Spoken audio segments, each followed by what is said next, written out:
नमस्कार मित्रांनो, स्वागत आहे स्वप्न स्टडीज या चॅनलमध्ये।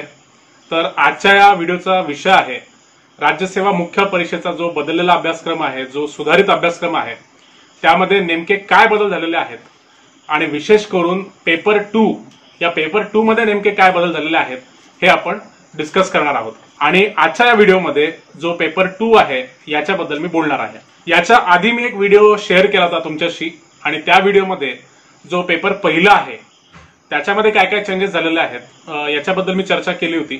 आणि ओव्हरऑल जो जुना सिलेबस होता आणि नवीन सिलेबस होता यांचं एक कंपॅरेटिव्ह अनालिसिस केलं होतं। तर मित्रांनो, आजच्या व्हिडिओमध्ये मी तुम्हाला दोन गोष्टी सांगणार आहे। पहिली गोष्ट म्हणजे की पेपर 2 मध्ये नवीन नवीन कोणते चॅप्टर्स ऍड झालेले आहेत आणि दुसरी गोष्ट म्हणजे जुन्या सिलेबसमध्ये कोणते असे पॉइंट्स होते ज्यांना डिलीट करण्यात आलेलं आहे आणि ओव्हरऑल संपूर्ण काय बदल झालेले आहेत, कशा प्रकारे बदल केले गेलेले आहेत याची सखोल आणि सविस्तर टू द पॉइंट प्रत्येक पॉइंटची चर्चा मी या व्हिडिओमध्ये करणार आहे। अगदी हे जे अनालिसिस आहे ते अगदी मायन्यूट आणि अगदी डिटेल आणि अभ्यासपूर्ण असणार आहे। त्याच्यामुळे तुम्हाला व्हिडिओ अगदी शेवटपर्यंत बघायचा आहे। हा व्हिडिओ थोडासा लांब असणार आहे, त्याच्यामुळे तुम्हाला पेशन्स ठेवून अगदी केअरफुली हा संपूर्ण व्हिडिओ बघायचा आहे। तुमच्यासोबत एखादं नोटबुक असेल तर एक नोटबुक घ्या, एक पेन घ्या आणि जे जे मुद्दे मी सांगतो आहे ते अगदी तुमच्या नोटबुकमध्ये नोट करून घ्या, कारण की हे जे सगळे बदल आहेत आणि हा जो सगळा नवीन सिलेबस आहे हा खूप विशेष असा आहे आणि याला थोडंसं विशेष प्लॅनिंगची आणि विशेष प्रिपरेशनची गरज असणार आहे। योग्य जर तुम्ही प्लॅनिंग केलं, योग्य प्रिपरेशन केलं तर सक्सेस पासून तुम्हाला कोणीही थांबवू शकणार नाही। तर मित्रांनो, चला या व्हिडिओला सुरुवात करूया। तुम्हाला सबस्क्राईब पण करायचं आहे आणि बेल आयकॉनवर पण क्लिक करायचं आहे, जेणेकरून माझ्या प्रत्येक व्हिडिओचं नोटिफिकेशन तुम्हाला मिळत राहील। तर मित्रांनो, सगळ्यात पहिला मुद्दा आपण बघणार आहोत तो म्हणजे भारतीय संविधान। आता हा जो मुद्दा आहे हा जुन्या सिलेबसचा पण पार्ट होता आणि जसाचा तसा हा नवीन सिलेबसमध्ये कॉपी केलेला आहे, पण थोडेसे मायन्यूट असे बदल आहेत, मायन्यूट चेंजेस आहेत, काही नवीन ऍडिशन्स आहेत। तर आपण बघूया की जुने पॉइंट्स काय काय होते, कोणते पॉइंट्स असेच घेतलेले आहेत आणि काय काय ऍडिशन्स केलेले आहेत। तर याच्यामध्ये बघा भारताच्या संविधानामध्ये काय काय टॉपिक्स येतात। तर संविधानाची निर्मिती प्रक्रिया, संविधानाची ठळक वैशिष्ट्ये आणि जो तिसरा पॉइंट आहे संविधानाचे तत्वज्ञान। संविधानामध्ये जे तत्वज्ञान दिलेलं आहे, जे तत्वज्ञान मांडलेलं आहे ते 3 मुख्य प्रकारचं आहे। पहिलं तत्वज्ञान आहे धर्मनिरपेक्षता, लोकशाही आणि समाजवादी। तर या 3 कॅटेगरीज मध्ये आपण संविधानाचं तत्वज्ञान मांडू शकतो। त्यानंतर येतात मूलभूत हक्क, संपत्तीचा हक्क, मूलभूत हक्काच्या दर्जात झालेले बदल। हे सगळे पॉइंट्स आपल्याला जुन्या सिलेबसमध्ये पण होते, आता नवीन सिलेबसमध्ये पण आहे, पण हे व्यवस्थित स्ट्रक्चरमध्ये पॉइंट बाय पॉइंट बेसिसवर हे मांडलेले आहेत। त्यानंतर आता रिसेंटली शिक्षणाच्या हक्काचा मूलभूत हक्कांमध्ये जो समावेश झालेला आहे हा पॉइंट सुद्धा सिलेबसमध्ये विस्तृतपणे म्हणजे एक्सप्लिसिटली मांडलेला आहे। राज्याच्या धोरणाची मार्गदर्शक तत्वे, ज्याला आपण इंग्लिशमध्ये DPSP म्हणतो, directive principles of state policy, हा सुद्धा जुन्या सिलेबसचा पार्ट होता, नवीन सिलेबसचा पण पार्ट आहे। याच्यामध्ये विशेष करून 2 जे हक्क आहेत यांचा उल्लेख केलेला आहे, तो म्हणजे कामाचा हक्क आणि माहितीचा अधिकार। आता हे 2 पॉइंट्स जुन्या सिलेबसमध्ये पण होते, आता पण आहेत, पण यांना विशेष करून यांची नोंद केलेली आहे सिलेबसमध्ये। तर त्याच्यामुळे आपण अपेक्षा करू शकतो की जास्तीत जास्त प्रश्न या मुद्द्यांवर येणार आहेत। त्यानंतर मूलभूत कर्तव्य आहेत, स्वतंत्र न्याय व्यवस्था आहे, घटना दुरुस्तीची प्रक्रिया आणि भारतीय संविधानातील आजवरच्या प्रमुख घटना दुरुस्त्या, ह्या सर्व गोष्टींचा समावेश जुन्या सिलेबसमध्ये पण होता आणि नवीन सिलेबसमध्ये पण आहे। इथे आपल्याला लक्षात घ्यायचं आहे की एक नवीन मुद्दा या ठिकाणी ऍड केलेला आहे। हा नवीन मुद्दा कोणता? तर न्यायालयीन पुनर्विलोकन आणि घटनेच्या मूलभूत वैशिष्ट्यांचा सिद्धांत। आता याच्यामध्ये केशवानंद भारती केस, मेनका गांधी विरुद्ध मद्रास राज्य आणि मिनर्वा मिल खटले हे सगळे याच्यामध्ये एक्सप्लिसिटली म्हणजे विस्तृतपणे याच्यामध्ये ऍड केलेले आहेत। म्हणजे जर आपण मूलभूत वैशिष्ट्यांचा जर सिद्धांत बघितला तर हा जुन्या सिलेबसमध्ये पण होता। केशवानंद भारती केस, मेनका गांधी केस आणि मिनर्वा मिल्स खटले हे आपण आधी पण अभ्यासायचो, यावेळी देखील आपल्याला अभ्यासायचे आहेत, पण यांचं जे उल्लेख आहे सिलेबसमध्ये तो स्पष्टपणे यावेळेस केलेला आहे। दुसरा मुद्दा जो आहे प्रमुख आयोग आणि मंडळांची रचना आणि कार्य।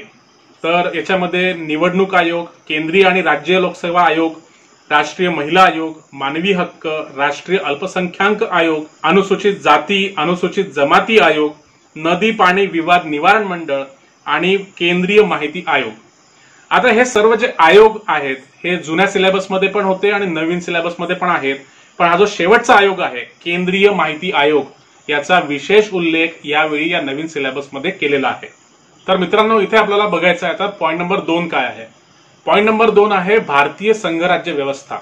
आता याच्यामध्ये संघराज्य व्यवस्था म्हणजे काय की 2 पातळीमध्ये आपलं जे शासन आहे ते कार्य करतं.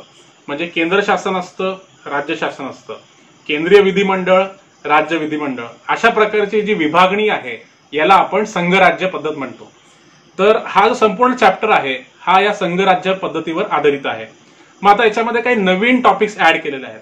तर ते टॉपिक्स कोणते? पहिला मुद्दा आहे कलम 370 रद्दबातल. कलम 370 मध्ये काय होतं? कलम 370 हा राज्यघटनेमधला एक कलम होता आणि त्या अंतर्गत जम्मू काश्मीर राज्याला काही विशेष दर्जा दिला होता. पण आता तो विशेष दर्जा राहिलेला नाही. म्हणून ही करंट अफेअर्स मध्ये खूप नवीन बाब आहे आणि या एका घटनेमुळे जम्मू काश्मीरचं संपूर्ण राजकारण आणि आपल्या देशाची संपूर्ण फॉरेन पॉलिसी बदलणार आहे.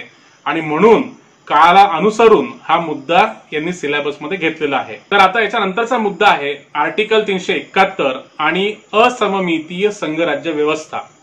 आता सगळ्यात पहिले समजून घेऊ की याला असममितीय संघराज्य व्यवस्था का म्हटलेलं आहे. आपल्याला माहिती असेल की एका संघराज्य व्यवस्थेमध्ये 2 लेवलवर गव्हर्नमेंट असतात. पहिली लेवल म्हणजे केंद्र शासन आणि दुसरी लेवल म्हणजे राज्य शासन. मग जेव्हा दुसरी लेवल आपण बघतो तेव्हा सगळे जे राज्य आहेत, सगळे जे संघराज्य आहेत त्यांना इक्वल दर्जा दिलेला असतो. पण हा जो आर्टिकल 371 आहे त्याच्यामध्ये काही स्टेट्स असे आहेत की ज्यांना काही विशेष सुविधा पुरवलेल्या आहेत, त्यांच्यासाठी काही काही विशेष प्रोव्हिजन्स केलेले आहेत. त्याच्यामुळे असं दिसतं की काही स्टेट्सला त्या आर्टिकलमध्ये फेवर केलेला आहे. म्हणून या आर्टिकलला आपण म्हणतो असममितीय संघराज्य व्यवस्था. याचं उदाहरण घ्यायचं झालं तर आर्टिकल 371 मध्ये महाराष्ट्र आणि गुजरातसाठी काही स्पेशल प्रोव्हिजन्स आहेत. आर्टिकल 371A मध्ये Nagaland, 371B Assam, 371C Manipur, 371D Andhra Pradesh, 371F Sikkim, 371G Mizoram, 371H Arunachal Pradesh, 371I Goa आणि 371J कर्नाटक, अशा या सगळ्या स्टेटसाठी काही विशेष प्रोव्हिजन्स केलेले आहेत. म्हणून आपलं जे संघराज्य फीचर आहे किंवा संघराज्य आपली शासन व्यवस्था आहे ती असममितीय झालेली आहे. आता त्यानंतरचा जो पॉइंट आहे ती म्हणजे राज्यांची भाषावार पुनर्रचना. आपल्या देशामध्ये जे वेगवेगळे राज्य आहेत त्यांची भाषावार रचना केलेली आहे. ती कशा प्रकारे झाली, कोणकोणते आयोग होते, त्यांनी काय काय शिफारसी केल्या आणि कशा टप्प्याटप्प्यांनी हा जो कन्सेप्ट आहे तो इव्हॉल्व्ह होत गेला आणि कशा प्रकारे वेगवेगळे राज्य फॉर्म होत गेले, ही जी सगळी स्टोरी आहे ही तुम्हाला याच्यामध्ये अभ्यास करायची आहे. आता इथे जर तुम्हाला इंटरेस्ट असेल तर तुम्ही मला कमेंट करून सांगा की हे जे सगळे राज्य आहेत आपल्या देशामध्ये यांची टप्प्याटप्प्याने निर्मिती कशी झाली. अगदी 1961 मध्ये महाराष्ट्र गोवा निर्मितीपासून तर आता रिसेंटली जो तेलंगणा राज्य तयार झालेलं आहे तिथपर्यंत टप्प्याटप्प्याने हे राज्य कसे तयार होत गेले आणि त्यांच्यासाठी घटनेमध्ये कशा प्रकारे दुरुस्ती करण्यात आल्या, ही जर संपूर्ण स्टोरी जर तुम्हाला लक्षात घ्यायची असेल तर तुम्ही मला कमेंट करून कळवा. मी लवकरच त्या विषयावर एक व्हिडिओ घेऊन येईल. त्यानंतरचा मुद्दा आहे प्रादेशिक असमतोलाचा मुद्दा आणि नव्या राज्यांची निर्मिती. केंद्र राज्य संबंध, प्रशासकीय, कार्यकारी व वित्तीय संबंध. आता केंद्र शासन आणि राज्य शासन यांच्यामध्ये वेगवेगळ्या प्रकारचे संबंध आहेत. कशा प्रकारचे संबंध आहेत तर प्रशासकीय संबंध आहेत. केंद्र राज्य शासनावर काही जबाबदारी टाकतं, राज्य शासन केंद्राला विनंती करतं की हे आमचे तुम्ही प्रशासनिक कार्य करून द्या. त्यासोबतच कार्यकारी संबंध असतात आणि वित्तीय संबंध देखील असतात.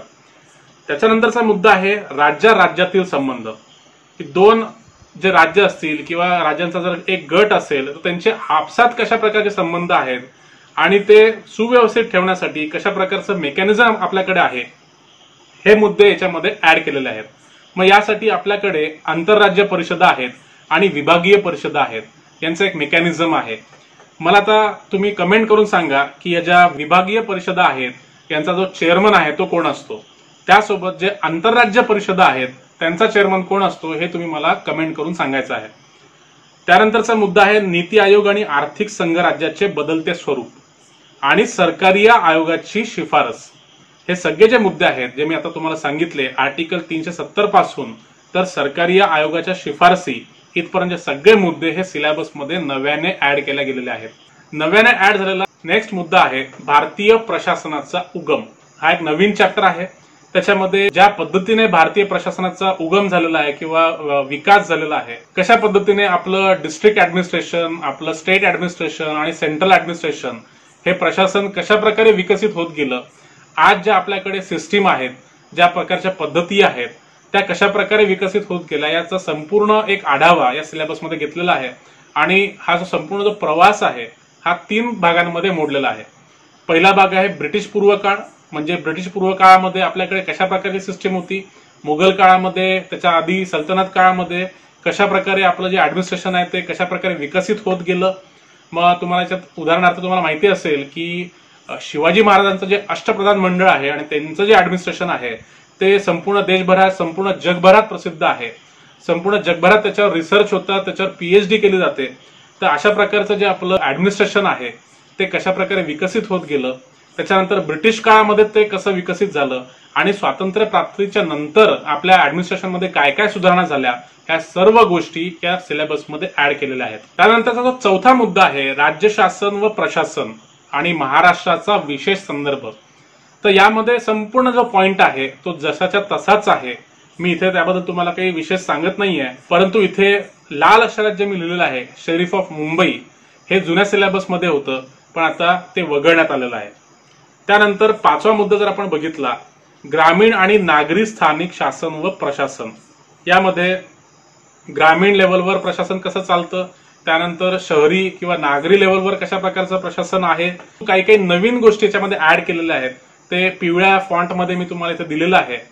नवीन गोष्टी ऍड केलेल्या आहेत त्या म्हणजे ग्राम स्थानिक शासन मध्ये मुख्य कार्यकारी अधिकारी, गट विकास अधिकारी आणि ग्रामसेवक त्यांचे कार्य व त्यांची भूमिका हे पॉइंट याच्यामध्ये नव्याने ऍड केलेले आहेत। आता हा जो मुद्दा आहे हा पंचायत राजचा मुद्दा आहे आणि त्याच्यामुळे थोडंसं याला जास्त त्याच्यावर फोकस करण्यात आलेला आहे। त्यानंतर जर तुम्ही ब पॉइंट बघितला तर त्याच्यातली जी 73वी घटना दुरुस्ती आहे त्याची जे महत्व आहे आणि वैशिष्ट्य आहेत हे आधीच्या सिलेबसमध्ये पण होतं, पण आधीच्या सिलेबसमध्ये अजून एक पॉइंट होता की जी 73वी घटना दुरुस्ती आहे तिच्यामध्ये, तिच्या इम्प्लिमेंटेशन मध्ये, तिच्या अंमलबजावणीमध्ये काय काय चॅलेंजेस येतात, काय काय प्रॉब्लेम्स येतात, पण हा जो प्रॉब्लेम्स ऑफ इम्प्लिमेंटेशनचा मुद्दा आहे तो याच्यामध्ये वगळण्यात आलेला आहे। काय काय वगळण्यात आलेलं आहे हे मी लाल अक्षरामध्ये लिहिलेलं आहे। त्यानंतर major rural development programmes and their management हा आधीच्या सिलेबसमध्ये मुद्दा होता। ग्रामीण विकासासाठी कोणकोणत्या स्कीम्स आहेत हा तो अशा अर्थाचा तो पॉइंट होता, पण तो आता या नवीन सिलेबसमध्ये वगळण्यात आलेला आहे। त्यानंतरचा जो मुद्दा आहे नागरी स्थानिक शासन व प्रशासन, यामध्ये मुख्य कार्यकारी अधिकारी आणि महानगरपालिका आयुक्त त्यांची कार्य व त्यांची भूमिका हे मुद्दे नव्याने मांडण्यात आलेले आहेत। त्यानंतर 74वी जी घटना दुरुस्ती आहे तिची जे प्रमुख वैशिष्ट्य आहेत हे जुन्या सिलेबसमध्ये पण होतं, पण तिच्या इम्प्लिमेंटेशन मध्ये जे प्रॉब्लेम्स होते हा जो मुद्दा आहे तो जुन्या सिलेबसमधून आता वगळण्यात आलेला आहे। त्यानंतर पुन्हा तेच major urban development programmes and its management, म्हणजे जे शहरी विकासासाठी ज्या स्कीम्स होत्या, जे प्रोग्राम्स होते ते आता नवीन सिलेबसमधून वगळण्यात आलेले आहेत। त्यानंतर नागरी विकास व नागरी स्थानिक संस्था हा पॉइंट जसाच्या तसा आहे। आता वळूया जिल्हा प्रशासनाकडे।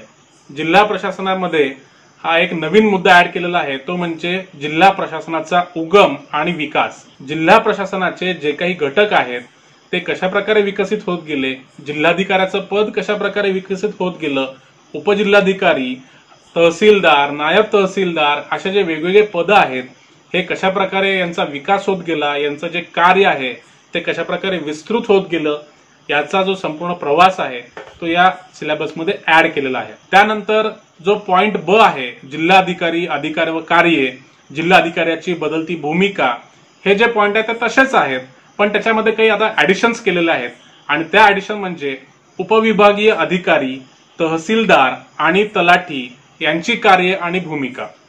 आता या सर्वांची कार्य आणि भूमिका आता नव्याने वेगळ्या पद्धतीने आता सिलेबसमध्ये ऍड केलेली आहे।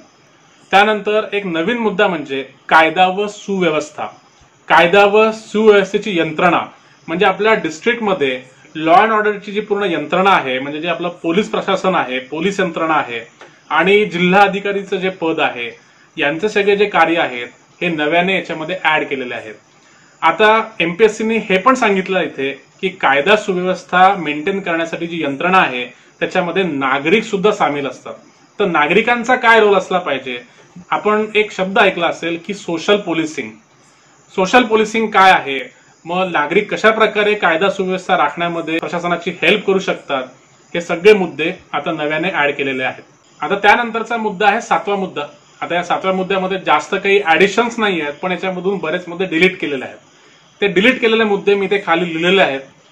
रिजनलिझम म्हणजे प्रांतीयवादाचा मुद्दा, त्यानंतर programmes of social welfare in Maharashtra, women and children, labour and youth, non government organisation and their role in social welfare. आता हे जे रेड फॉन्ट मध्ये लिहिलेले मुद्दे आहेत हे सिलेबस मधून या पॉइंट मधून डिलीट केलेले आहेत, कारण की हा जो संपूर्ण एचआरडीचा पेपर आहे त्याचा विषय आहे. मी तुम्हाला मागच्या व्हिडिओमध्ये म्हटलं होतं की बरेचसे ओव्हरलॅपिंग्स आहेत, म्हणजे बरेचसे मुद्दे रिपीट झालेले आहेत प्रत्येक पेपरमध्ये.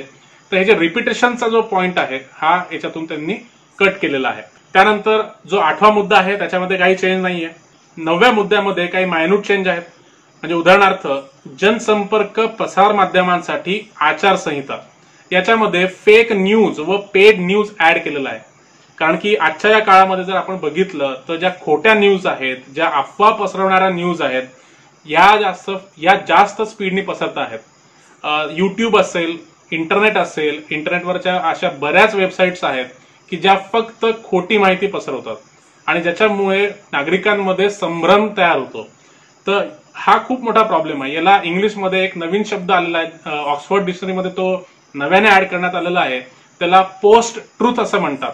म्हणजे एखादी गोष्ट प्रसारमाध्यमांमध्ये जर वारंवार सांगितली गेली आणि जर ती चुकीची जरी असली तरी नागरिक त्याला सत्य समजतात, म्हणून त्याला इंग्लिशमध्ये पोस्ट ट्रुथ असं म्हटलेलं आहे. तर ह्या ज्या नवीन गोष्टी आहेत. त्याच्यानंतर पेड न्यूज, म्हणजे विशेष करून पॉलिटिकल पार्टीज याला यूज करतात स्वतःचं कॅम्पेनिंग करण्यासाठी, स्वतःची एक पब्लिक इमेज बिल्ड करण्यासाठी, आणि म्हणून मीडिया संस्थांना पैसा देऊन बातमी तयार केली जाते आणि म्हणून बऱ्याच वेळेला अशा प्रकारच्या बातम्या ह्या खोट्या असतात किंवा याच्यामध्ये बऱ्याच प्रमाणामध्ये अतिशयोक्ती केलेली असते. तर ह्या सगळ्या ज्या गोष्टी आहेत त्या नव्याने सिलेबसमध्ये ऍड केलेल्या आहेत. इथे लाल अक्षरामध्ये मी जे हायलाइट केलेलं आहे की in a secular democracy like India, की ती ओळ अशी होती की प्रसार माध्यमांसाठी काय काय आचारसंहिता ठेवली पाहिजे. भारतासारख्या सेक्युलर आणि डेमोक्रॅटिक, म्हणजे भारतासारख्या धर्मनिरपेक्ष आणि लोकशाही देशामध्ये या मीडियावर काय नियंत्रण असलं पाहिजे, काय त्यांच्यासाठी आचारसंहिता असली पाहिजे. तर जे सेपरेट स्पेसिफिक शब्द आहेत ते याच्यातून डिलीट करण्यात आलेले आहेत. या पॉइंटमध्ये एक नवीन मुद्दा ऍड केलेला आहे, तो खूप इंटरेस्टिंग आणि खूप महत्वाचा आहे. हा मुद्दा काय आहे? सामाजिक माध्यमांमुळे निर्माण झालेली नवीन आव्हाने. हे जे सोशल मीडिया आहे, व्हॉट्सअप, फेसबुक, ट्विटर, इंस्टाग्राम, यांच्यामुळे जी नवीन नवीन आव्हाने सुरू झालेली आहेत, बऱ्याच प्रकारची आव्हाने आहेत. सगळ्यात महत्वाचं आव्हान म्हणजे अफवांचं. सोशल मीडियावर ज्या अफवा पसरतात, खूप फास्ट पसरतात आणि त्याच्यामुळे नको ते प्रकार घडतात. आता नुकतंच एक उदाहरण झालेलं आहे पालघरमध्ये. तर असे जे मॉब लिंचिंगचे प्रकार आहेत ते संपूर्ण देशभरामध्ये खूप मोठ्या संख्येमध्ये वाढलेले आहेत. आणि हे सगळं कशामुळे होतं? ह्या सोशल मीडिया सारख्या माध्यमांमुळे. तर ही सगळी जी आव्हाने आहेत ही कशा प्रकारे कंट्रोल केली पाहिजे, यांच्यावर कसं नियंत्रण ठेवलं पाहिजे, म्हणून एक जबाबदार प्रशासनिक अधिकारी म्हणून ह्या सगळ्या गोष्टी माहिती असल्या पाहिजे. म्हणून एमपीएससीने हे मुद्दे सिलेबसमध्ये ऍड केलेले आहेत. त्यानंतरचा 10वा मुद्दा आहे शिक्षण पद्धती. आता याच्यामध्ये एक पॉइंट ऍड झालेला आहे आणि एक पॉइंट डिलीट झालेला आहे. काय ऍड झालेला आहे? तर शिक्षणात माहिती तंत्रज्ञानाचा वापर. मग याच्यामध्ये NMEICT, ई पाठशाला, ई PG पाठशाला आणि स्वयं. तर ह्या ज्या ICT बेस्ड यंत्रणा आहेत, ज्या एज्युकेशनसाठी वापरल्या जातात, यांचा या सिलेबसमध्ये आता नव्याने उल्लेख केलेला आहे. याच्या आधी सर्व शिक्षा अभियान, माध्यमिक शिक्षा अभियान सिलेबसचा पार्ट होतं, ते आता सुद्धा राहणार आहे. काय डिलीट केलेलं आहे? तर general agreement on trade in services and emerging issues. आता हा जो गॅट्स आहे, general agreement on trade in services, हा बेसिकली WTOचा भाग आहे. WTO आपल्याला माहिती आहे की हा इकॉनॉमिक्सचा पार्ट आहे आणि म्हणून हा जो मुद्दा आहे इथून डिलीट केलेला आहे. आता गॅट्सचा आणि एज्युकेशनचा काय संबंध आहे, तर गॅट्स ही जी यंत्रणा होती, ही जी अग्रीमेंट होती, ती सर्व्हिसेसच्या व्यापारावर म्हणजे आंतरराष्ट्रीय पातळीवर जे सर्व्हिसेसमध्ये व्यापार केला जातो तर त्याच्यामध्ये एज्युकेशन ही एक सर्व्हिस मानली गेली आणि एज्युकेशन सर्व्हिसेसचा व्यापार कशा प्रकारे वृद्धिंगत व्हावा हे सगळं या गॅट्समध्ये दिलेलं होतं. आणि याच्यामुळे खूप चॅलेंजेस, खूप नवीन नवीन इश्यूज निर्माण व्हायचे आणि म्हणून हा जो मुद्दा आहे इथून डिलीट केलेला आहे. त्यानंतरचा मुद्दा आहे मुद्दा 11वा, प्रशासनिक कायदा. आता याच्यामध्ये कायद्याचे राज्य, प्रशासकीय स्वेच्छा निर्णय, प्रशासनिक न्यायाधिकरणे, नैसर्गिक न्यायाची तत्वे हे सगळे जुनेच पॉइंट्स आहेत.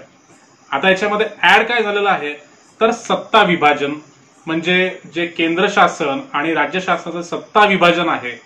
त्यानंतर प्रत्यायुक्त कायदे, म्हणजे ज्याला आपण इंग्लिशमध्ये डेलिगेटेड लेजिस्लेशन म्हणतो, म्हणजे उदाहरणार्थ जी पार्लमेंट आहे किंवा संसद आहे तर त्यांच्याकडे एवढा वेळ नसतो किंवा एवढं एक्सपर्टीज नसतं की एवढा वेळ खर्च करून कायदे तयार करणे, त्यांचा जो मसुदा आहे तो तयार करणे आणि मग तो पार्लमेंटमध्ये मांडणे. मग अशा वेळेस सरकार काय करतं की सरकारकडे एवढा वेळ नसतो म्हणून ते जे कायदे आहेत किंवा जे रूल्स अँड रेग्युलेशन्स आहेत ते डिझाईन करण्यासाठी त्याची जबाबदारी दुसऱ्या अधिकाऱ्यांवर दिली जाते. याला आपण म्हणतो डेलिगेटेड लेजिस्लेशन आणि मराठीमध्ये त्याला आपण म्हणतो प्रत्यायुक्त कायदे.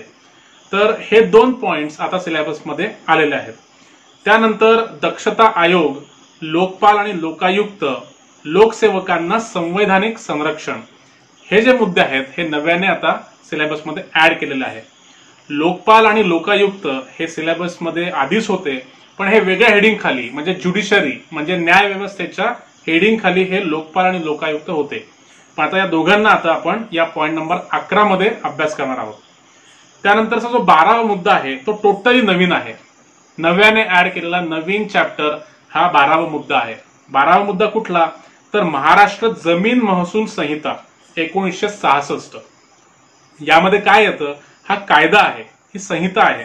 याच्यामध्ये महाराष्ट्राची जी जमीन महसूल व्यवस्था आहे त्याचे जे नियम आहेत, त्याची जी व्याख्या आहे, जमिनीचे वर्ग किती, त्याचे प्रकार किती, जमिनीचा वापर व वापर बदलासंबंधीची जी प्रक्रिया आहे, जमीन महसूल निर्धारण, आकारणी व जमाबंदी, भूमी अभिलेख, अपील, पुनरीक्षण आणि पुनर्विलोकन संबंधी तरतुदी, या सगळ्या गोष्टी आता सिलेबसमध्ये नव्याने ऍड झालेल्या आहेत.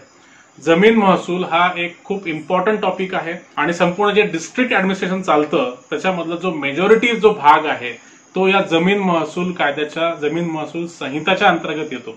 म्हणून एखाद्या प्रशासकीय अधिकाऱ्यासाठी याचा अभ्यास हा खूप महत्वाचा असतो. त्यानंतर पॉइंट 13वा म्हणजे काही सुसंबद्ध कायदे. याच्यामध्ये आपल्याला माहिती असेल की पॉलिटीच्या पेपरमध्ये, पेपर 2 मध्ये काही विशिष्ट कायद्यांचा आपल्याला अभ्यास करायचा असतो. तर एक कायद्यांची यादी दिलेली असायची आणि या सगळ्या कायद्यांचा अभ्यास करावा लागायचा. मग आता याच्यामध्ये 2 कायदे नव्याने ऍड झालेले आहेत. ते कोणते तर जो 2 नंबरचा कायदा आहे, बालकांचा मोफत व सक्तीच्या शिक्षणाचा अधिकार अधिनियम 2009. आता याच्यामध्ये त्या कायद्याची व्याख्या काय, उद्दिष्टे काय, बालकांचा शिक्षणाचा अधिकार काय आहे, शासनाचे कर्तव्य काय आहे, तसेच शाळा व शिक्षकांच्या जबाबदाऱ्या काय काय आहेत, ह्या सर्व गोष्टी आता या पॉइंट खाली आपल्याला अभ्यासाच्या आहेत. नवीन दुसरा कायदा कुठला तर कायदा नंबर 7, पालक आणि ज्येष्ठ नागरिकांचे देखभाल व कल्याण अधिनियम 2007. आपल्याला माहिती असेल की महाराष्ट्र हा पहिला स्टेट आहे की ज्यांनी अशा प्रकारचा कायदा लागू केला की जे मुलं आपल्या पालकांना किंवा ज्येष्ठ नागरिकांना नीट वागवत नाही किंवा त्यांची देखभाल करत नाही अशा लोकांसाठी काही विशिष्ट तरतुदी या कायद्याअंतर्गत आणल्या गेल्या होत्या. मग आता या कायद्याची व्याख्या काय, त्या कायद्याचं उद्दिष्ट काय, त्याच्या अंतर्गत कोणती यंत्रणा तयार केली जाईल व त्यात दिलेल्या उपाययोजना काय आहेत, या सर्व गोष्टी आता सिलेबसमध्ये मांडलेल्या आहेत. बाकीचे जे कायदे आहेत जे व्हाईट फॉन्ट मध्ये आहेत ते जसेच्या तसेच आपल्याला अभ्यासायचे आहेत. हे जुन्या सिलेबसमध्ये पण होते आणि आता नवीन सिलेबसमध्ये पण आहे. त्यानंतरचा मुद्दा आहे 14वा, समाज कल्याण व सामाजिक विधिविधान. तर यामध्ये जे काही पॉइंट्स होते ते काही जुनेच पॉइंट्स आहेत आणि काही नवीन पॉइंट्स आहेत. जुने पॉइंट्स कोणते तर सामाजिक आर्थिक न्याय निर्देशासंबंधी घटनात्मक तरतुदी, म्हणजे लोकांचं जे सामाजिक आणि आर्थिक न्याय मिळवून देण्यासाठी ज्या काही तरतुदी आहेत, घटनातल्या ज्या तरतुदी आहेत त्यांचा विशेष करून आपल्याला अभ्यास करावा लागायचा. त्यानंतर कौटुंबिक हिंसाचार प्रतिबंधक अधिनियम याच्या अंतर्गत महिलांना जे संरक्षण दिलं गेलेलं आहे याचा अभ्यास आपल्याला करावा लागायचा। याच्यासोबतच काही नवीन मुद्दे ऍड झालेले आहेत। ते काय तर भारताचे संविधान व मानव अधिकार अंतर्गत महिलांचे संरक्षण हा नवीन मुद्दा आहे। आता आधीच्या सिलेबसमध्ये काय दिलं होतं की भारताच्या संविधानाअंतर्गत महिलांचे संरक्षण, पण याच्यामध्ये एक फ्रेज एक शब्द ऍड केलेला आहे की मानव अधिकार अंतर्गत महिलांचे संरक्षण। त्यासोबत भारताचे संविधान व मानव अधिकार अंतर्गत बालकांचे संरक्षण हा मुद्दा देखील आता नव्याने ऍड केलेला आहे। त्यासोबतच मोफत कायदा सहायता व जनहित याचिका संकल्पना हे मुद्दे इथे या पॉइंट खाली ऍड केलेले आहेत। आता जो जनहित याचिकाचा कन्सेप्ट आहे किंवा जनहित याचिकेची संकल्पना आहे, ज्याला आपण इंग्लिशमध्ये पब्लिक इंटरेस्ट लिटिगेशन PIL असं म्हणतो, हा पॉइंट आधीच्या सिलेबसमध्ये होता, पण हा ज्युडिशरी म्हणजे न्याय व्यवस्थेच्या हेडिंग खाली दिलेला होता। तर हा छोटासा बदल या सिलेबसमध्ये केलेला आहे। त्यानंतर 15वा मुद्दा म्हणजे वित्तीय प्रशासन, फायनान्शियल ऍडमिनिस्ट्रेशन। हा नवीन चॅप्टर आहे, नवीन त्याला नाव दिलेलं आहे। आता तसं पाहिलं तर हा मुद्दा आधीच्या सिलेबसमध्ये पण होता, पण याचं जुनं नाव होतं कंट्रोल ओव्हर पब्लिक एक्सपेंडिचर, म्हणजे सरकारी खर्चावरील नियंत्रण। तर हे सिलेबसमध्ये जुनं नाव होतं, जुन्या हेडिंग खाली हा संपूर्ण चॅप्टर होता। पण आता या चॅप्टरचं नाव बदललेलं आहे आणि त्याला नाव दिलेलं आहे वित्तीय प्रशासन। म्हणजे काय तर हे एक प्रकारचं old wine in new bottle अशा प्रकारचं ही ऍडजस्टमेंट आहे। याच्यामध्ये एक नवीन पॉइंट ऍड केलेला आहे, तो म्हणजे अर्थसंकल्पीय प्रक्रिया, ज्याला इंग्लिशमध्ये आपण म्हणतो बजेटरी प्रोसेस।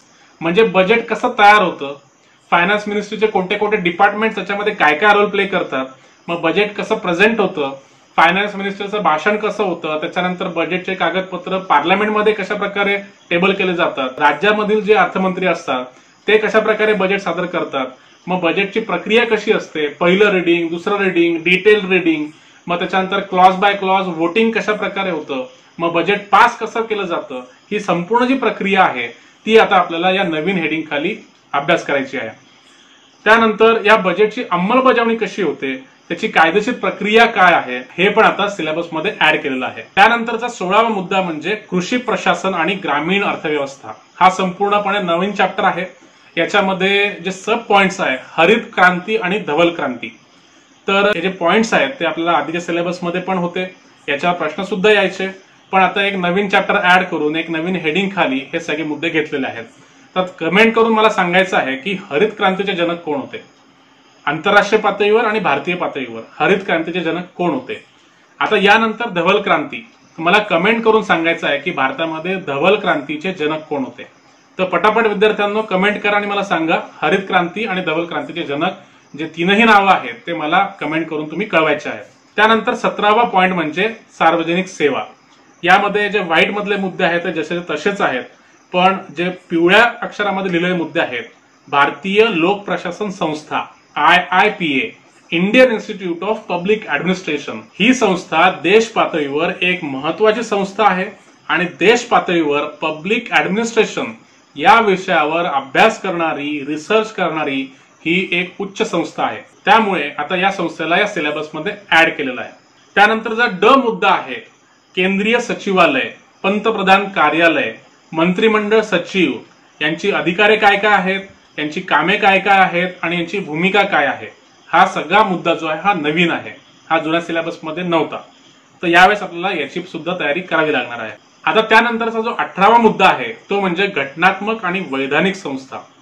तर घटनात्मक आणि वैधानिक संस्था हे जे पॉइंट्स आहेत हे आधीच्या सिलेबसमध्ये पण होते, पण थोडं याच्यावर मी थोडंसं एक्सप्लेन करू इच्छितो की घटनात्मक संस्था म्हणजे काय, की अशा संस्था ज्यांचा घटनेमध्ये उल्लेख आहे आणि या संस्थांचं जे अस्तित्व आहे ते भारतीय राज्यघटनेमुळे आहे।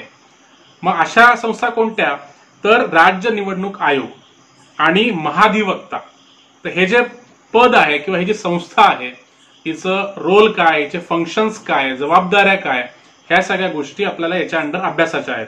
त्यानंतर आहे वैधानिक संस्था।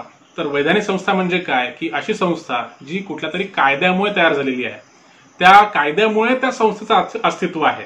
तर अशा संस्था कोणत्या तर लोकपाल आणि लोकायुक्त। तर ह्या दोन्ही संस्थांचा आपल्याला अभ्यास करायचा आहे। तर मला पटकन कमेंट करून सांगा तुम्हाला जेवढेही घटनात्मक संस्था माहिती आहेत किंवा घटनात्मक पद माहिती आहेत किंवा ज्या वैधानिक संस्था आहेत, ज्या ज्या वैधानिक संस्था तुम्हाला माहिती असतील अशा सगळ्या संस्था मला कमेंट करून तुम्ही कळवा। त्यानंतरचे जे दोन मुद्दे आहेत, मुद्दा नंबर 19 आणि मुद्दा नंबर 20, हे दोन्ही मुद्दे नव्याने ऍड केलेले आहेत. हे दोन्ही मुद्दे सिलेबसमध्ये आधी कधीच नव्हते, पण आता यांना नव्याने ऍड केलेलं आहे. याचं कारण म्हणजे हे दोन्ही मुद्दे पब्लिक ऍडमिनिस्ट्रेशन किंवा लोक प्रशासन या विषयाशी संबंधित आहेत. आणि हे दोन्ही मुद्दे खूप विस्तृत आणि खूप डिटेलमध्ये यांचा तुम्हाला अभ्यास करावा लागणार आहे. कारण की याच्यामध्ये काय काय येतं आपण बघणार आहोत. जो 19वा मुद्दा आहे त्याच्यामध्ये लोक प्रशासनातील संकल्पना, त्यातील दृष्टिकोन आणि सिद्धांत काय काय आहेत, हा 19वा पॉइंट आहे. म्हणजे हा प्युअर पब्लिक ऍडमिनिस्ट्रेशनचा मुद्दा आहे. मग याच्यामध्ये पॉइंट अ बघा की संकल्पना काय काय. तर नवीन सार्वजनिक व्यवस्थापन, ज्याला आपण इंग्लिशमध्ये न्यू पब्लिक ऍडमिनिस्ट्रेशन म्हणतो.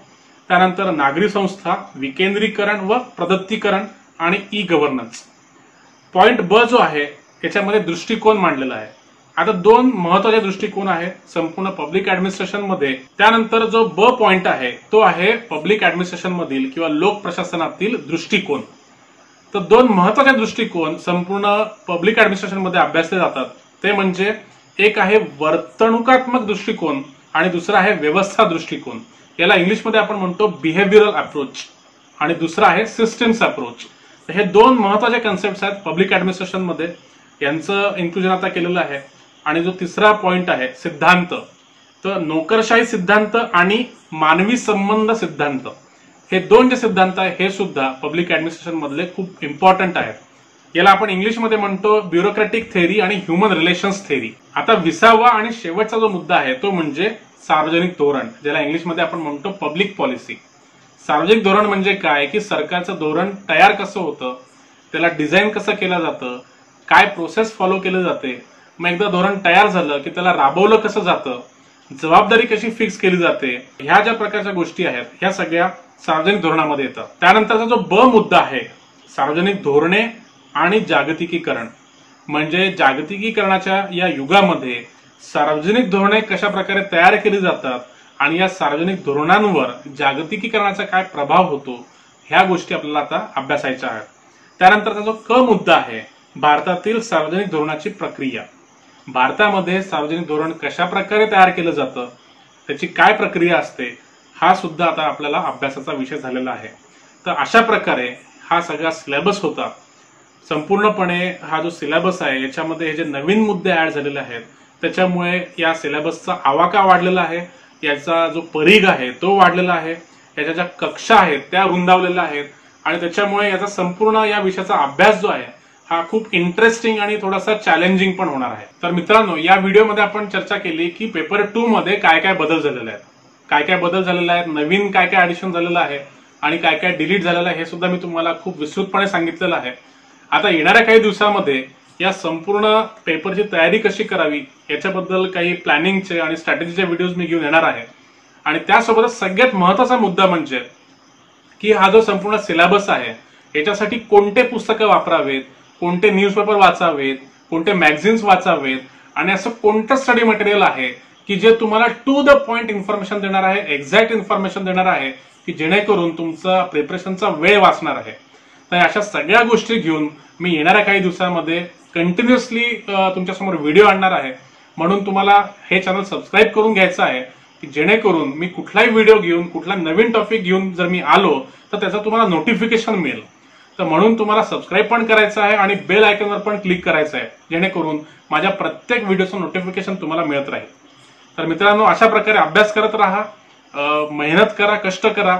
मेहनतीचं फळ 100% मिळेल, सक्सेस 100% मिळेल. स्वतःवर विश्वास ठेवा, स्वतःची काळजी घ्या, स्वतःच्या फॅमिलीची काळजी घ्या आणि अभ्यास करत राहा.